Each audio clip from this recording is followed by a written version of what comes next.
¿Y qué pasaría si una de las historias más antiguas de la humanidad no fuera para nada lo que pensamos?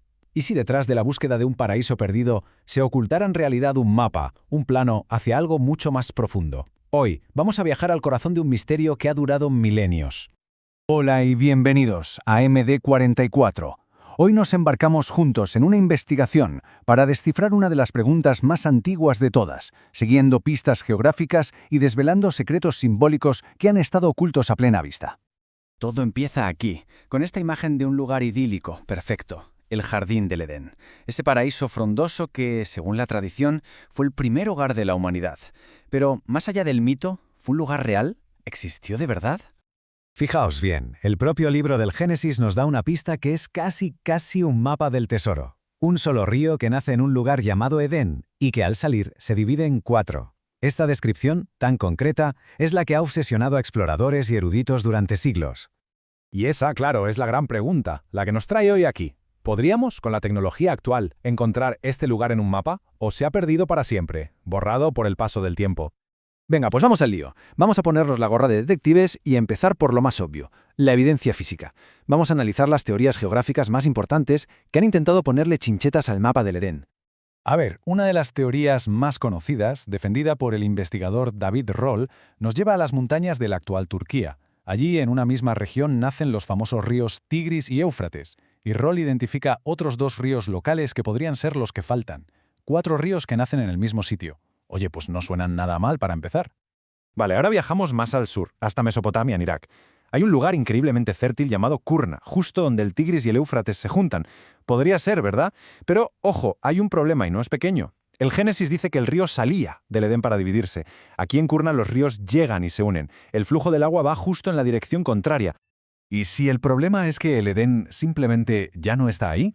Esta otra teoría, mucho más dramática, sugiere que hace miles de años, cuando el nivel del mar era más bajo, el Golfo Pérsico era un valle lleno de vida.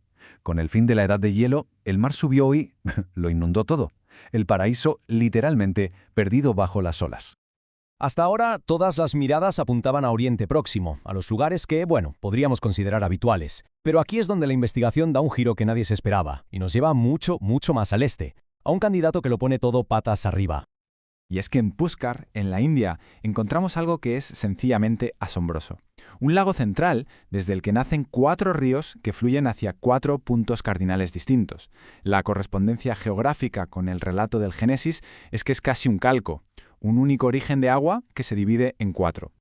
Y para que veamos que no es solo una impresión, miremos los datos. Este análisis del académico Bharat Jhunjhunwala compara las 3 localizaciones principales. Y los números hablan por sí solos. En geografía, Pushkar alcanza un 89% de coincidencia, una barbaridad comparado con los otros. Y en paralelismos con textos antiguos, también arrasa. Y este es el resultado global. Si sumamos todos los factores, Pushkar tiene un 72% de paralelismo con la descripción bíblica. La evidencia parece abrumadora. El caso parece cerrado. ¿O no? Porque justo aquí es cuando todo da un vuelco. Hemos seguido un rastro de migas de pan geográficas y parece que hemos llegado a un destino. Pero, ¿y si todo este tiempo hemos estado buscando la respuesta correcta a la pregunta equivocada? ¿Y si buscar un lugar físico nos ha estado distrayendo de algo mucho más grande? Para entender esto hay que hablar de un concepto clave, la etiología. Suena a palabra rara, pero es muy simple. Como explica el erudito Benjamin T. Lai, muchos relatos antiguos no se escribieron como un libro de historia. Su objetivo era explicar el porqué de las cosas. ¿Por qué el mundo es como es? ¿Por qué sufrimos? El Edén podría ser justo eso, un relato para explicar nuestros orígenes. En la pista definitiva, fijaos qué curioso, está en una sola palabra, una preposición. Normalmente decimos el jardín de Edén, como si todo Edén fuera un jardín, pero el texto hebreo original dice Gan Be'Eden, que significa un jardín en Edén. No es lo mismo, para nada. Implica que el jardín era un recinto especial, un lugar con un propósito concreto dentro de una región más grande. Y esta pequeña diferencia gramatical lo cambia todo. Abre la puerta a una interpretación radicalmente nueva, que el jardín del Edén no era solo un lugar, sino un modelo, un plano, un prototipo de un espacio sagrado. Mirad este esquema, es fascinante.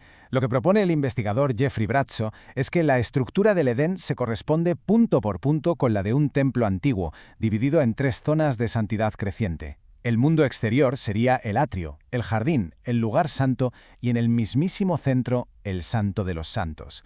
El Edén, en esencia, estaba diseñado como un templo. De aquí viene la idea que lo une todo, una idea que ya apuntaba un teólogo del siglo IV, Efrén el Sirio. Si el Edén es un templo, entonces el árbol del conocimiento no es solo un árbol, es el velo del templo, esa cortina simbólica que separaba a la humanidad de la presencia directa de Dios. Y al ver estas dos imágenes, una al lado de la otra, la conexión es inmediata. A la izquierda, el mapa del Edén, con el árbol como barrera. A la derecha, un mosaico que representa el velo de un templo. La función simbólica es idéntica, una frontera que hay que cruzar para llegar a lo más sagrado. Vamos a repasarlo para que quede súper claro. En el centro, el santo de los santos, con el árbol de la vida. Rodeándolo, el lugar santo, que es el jardín donde vivían Adán y Eva. Como frontera entre ellos, el velo, que es el árbol del conocimiento. Y fuera de todo, el atrio exterior, el mundo al que fuimos exiliados. Es un plano perfecto. Así que hemos recorrido dos caminos muy diferentes. Por un lado, la búsqueda de un lugar físico en un mapa. Por otro, el desciframiento de un plano simbólico. Y ahora es el momento de unirlo todo. Y la conclusión es esta. La historia del Edén es mucho más rica de lo que parece. Es posible que existiera un lugar real, como sugiere la fuerte evidencia de Pushkar. Pero su verdadero poder, su significado duradero, es que funciona como un arquetipo. Es un mapa del viaje espiritual de toda persona. Un camino desde el mundo exterior, pasando por pruebas y conocimiento, para intentar regresar a la presencia de lo sagrado.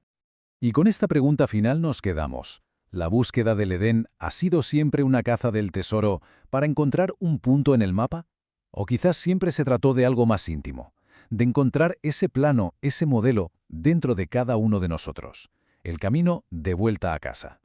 Si este viaje por la historia y el simbolismo te ha gustado, suscríbete, deja un me gusta y comenta qué es lo que más te ha sorprendido.